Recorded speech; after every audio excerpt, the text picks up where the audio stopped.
बेटी की माँ होना। यादव परिवार, जहाँ रमा अपने बेटे सूरज और पति मोहन के साथ रहा करती थी। सूरज एक डॉक्टर था। अब रमा चाहती थी कि सूरज की शादी हो जाए। अजय, सुनते हो, हमारा बेटा अब डॉक्टर बन गया है। जल्दी से लड़की देखकर इसकी शादी कर दो तो मैं भी एक जिम्मेदारी से फ्री हो जाऊं। भाग्यवान, तुम बिल्कुल सही कह रही हो, लेकिन पहले अपने बेटे से पूछ तो लो, कहीं उसने कोई लड़की पसंद कर रखी हो। हाय राम, ऐसा नहीं होना चाहिए। ये लव मैरिज वाली लड़कियां ना सास ससुर की इज्जत नहीं करती। तभी सूरज वहां आता है।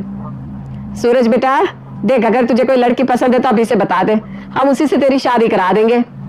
नहीं माँ, आपको जो लड़की पसंद हो वो मुझे भी पसंद है। बस वो आपकी इज्जत करे, मेरे परिवार को अपना समझे, इससे ज्यादा मुझे कुछ नहीं चाहिए। ये कहकर सूरज अपने काम के लिए चला जाता है और रमा उसके लिए एक लड़की पसंद भी कर लेती है। कुछ ही दिनों में उन दोनों की शादी फिक्स करने के लिए रमा अपनी समधन के घर जाती है। ये लीजिए कमला जी, अब आपकी बेटी हमारी हो गई। जी रमा जी। अब तो बस आप जल्दी से पंडित जी को बुलाकर शादी का दिन निकलवा दीजिए, ताकि हम बारात लेकर आए और आपकी पायल को अपने घर ले जाए। जी जी, जैसा आप कहें। तो बहन जी अब हम चलते हैं। ये कहकर लड़के वाले जाने लगते हैं। तभी पायल भी बाहर आती है। माँ जी चलिए, मैं आपको बाहर तक छोड़ आती हूँ। अरे वाह, मेरी बहू कितनी अच्छी है। नहीं नहीं बेटा, तुम यहीं रुको, तुम्हारी मम्मी जा तो रही है। इसके बाद कमला रमा को बाहर तक छोड़ने जाती है। तभी रमा कहती है, समधन जी, आपकी बेटी पायल तो हमें बहुत पसंद है, लेकिन एक बात का ध्यान रखिएगा, हम दहेज वगैरह नहीं ले रहे, लेकिन आप हमारे बारातियों का ध्यान रखना, हमारी नाक नहीं कटनी चाहिए। क्या मतलब? मैं कुछ समझी नहीं। अरे भैया, आपका दामाद पहली बार आपके घर आया था ना, तो आपने उसे कुछ दिया ना रिश्तेदारों को। चलो कोई नहीं, ये पहली बार था, लेकिन अगली बार ना हो। रिश्तेदारी निभाना सीख लीजिएगा आप तब तक। जी जैसा आप कहें, मैं ध्यान रखूंगी कि आज की बात ऐसा ना हो। अरे होना भी नहीं चाहिए, क्योंकि आप तो बेटी की माँ हो। ये कहकर रमा वहां से चली जाती है। रमा की कड़वी बातें कमला की बहन भी सुन लेती है। कमला, तूने कुछ बोला क्यों नहीं? और पायल को भी तो बताओ उसकी सास कैसी है। नहीं नहीं दीदी, आखिर हूँ तो मैं बेटी की माँ ना, तो ये सब तो सुनना ही पड़ेगा।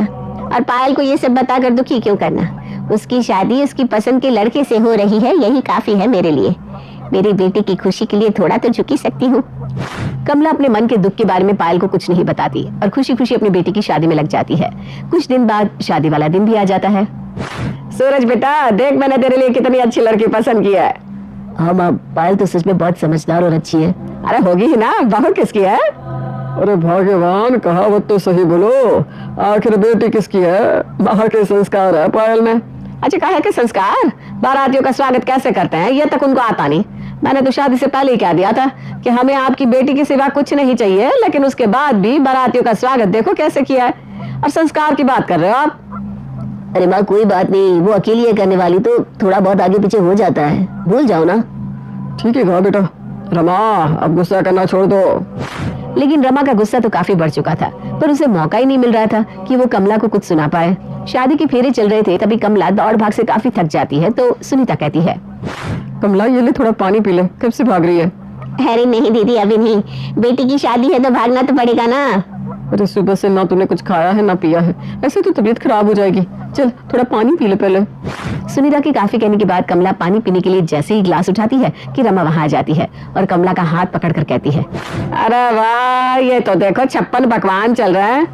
नहीं नहीं समधन जी, क्या हुआ? कुछ बात है क्या?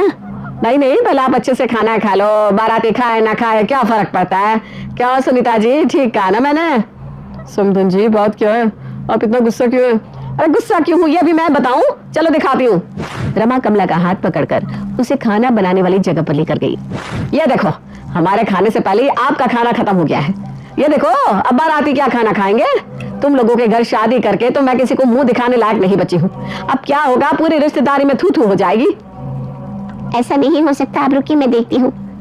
कमला जाकर देखती है तो खाना गर्म होने के लिए गया हुआ था, इसलिए वहां पर नहीं था।